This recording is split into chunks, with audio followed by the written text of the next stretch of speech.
Hello sa mga ka-farm boy, it's Doc Bench once again ang inyong farm service, and today isa na namang comment ang ating pag-uusapan, and ito ay comment ni Ma'am Jenny Lucendo. So shout out sa iyo Ma'am Jenny Lucendo of Ilocos.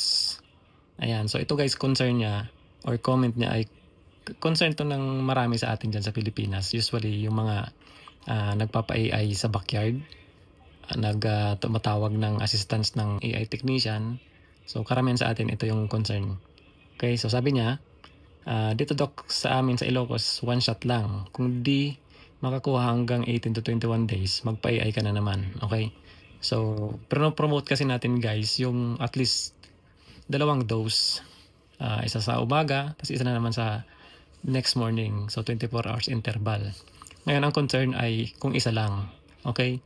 So, isang dose guys, tapos 2 dose, parehong maganda yan.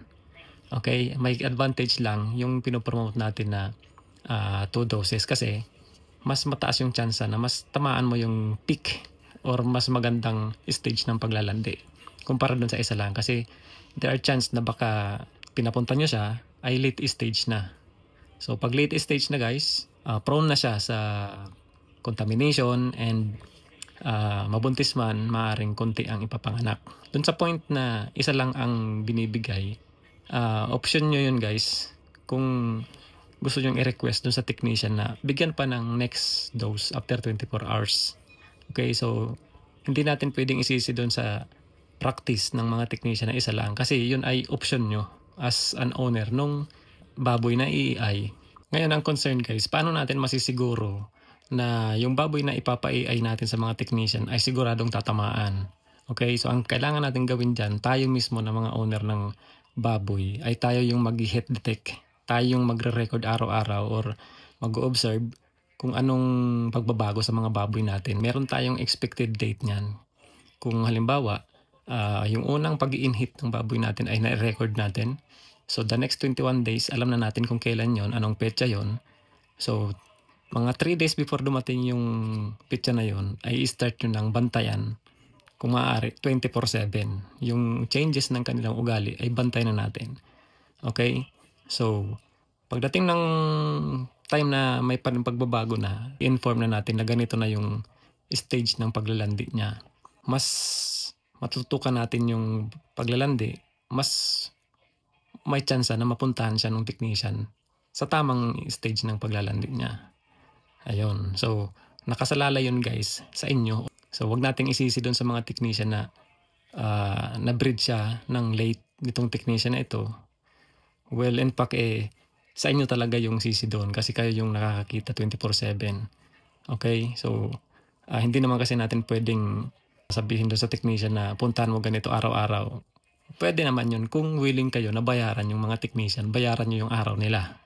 Which is hindi siya feasible. Okay? Kasi masyadong mahal yun. So, pupuntahan lang yan dyan ng technician, magre-rely lang sila sa inyo. Kung ano yung sinabi nyo na ito is standing hit na, pupuntahan niya dyan. Tapos, inseminate niya. Regardless kung early stage yan, peak stage or late stage. Ayun. So, pag hindi siya nabuntis, dahil hindi niya tinamaan, di ba, mapaprostrate kayo. So, papaulit nyo na naman. Okay? So, ang gawin natin, paigtingin natin yung ating mga skills sa level ng mga owner sa pagdidetect ng hit or ng landi. Okay? Kasi isang bagay yan guys. Ngayon naman guys, isingit natin yung about sa mga technician na gumagawa ng mga tinatawag na pinagbabawal na technique. Alam natin yan. Yung mga owner, alam nyo yan. Yung mga technician dyan, hindi ko naman nila lahat. Maraming matitinong technician tayo dyan. Pero merong mga gumagawa ng himala. Yan.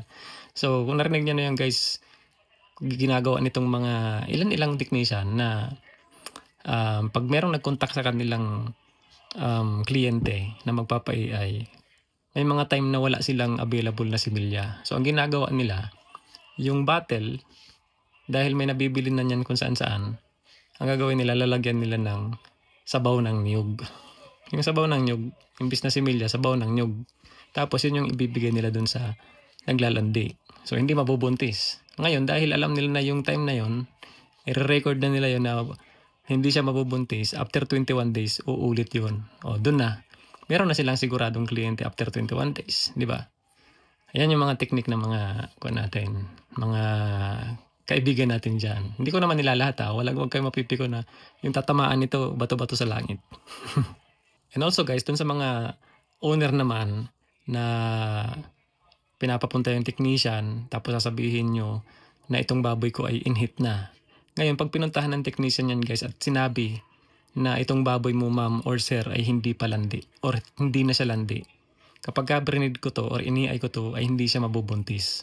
Huwag nating i-insist guys. Kung sinabi ng technician na hindi siya in-heat, hindi siya standing heat, mataas ang chance na hindi mabubuntis. Huwag niyong ipilit kasi train sila dun sa pagtingin ng baboy na in-heat na. Okay? So, gagasos lang kayo dun. Pag sinabi niya na palipasan nyo na lang, hintayin ulit ng 21 days kasi nalagpasan na yung paglalandi, maniwala kayo. Okay? So, next time, kailangan i-record nyo yung date na yon kung kailan sila naglandi kasi 21 days nga uulit yan. Okay? So, 3 days or sabihin natin 5 days before yung date na yon, yung expected date ng in-heat niya, i-record nyo na, bantayan nyo na. The moment na makita nyo yung pinaka-sign ng paglalandi, papuntahin nyo na yung technician. Yun, sigurado. Tatamaan na tatamaan yun.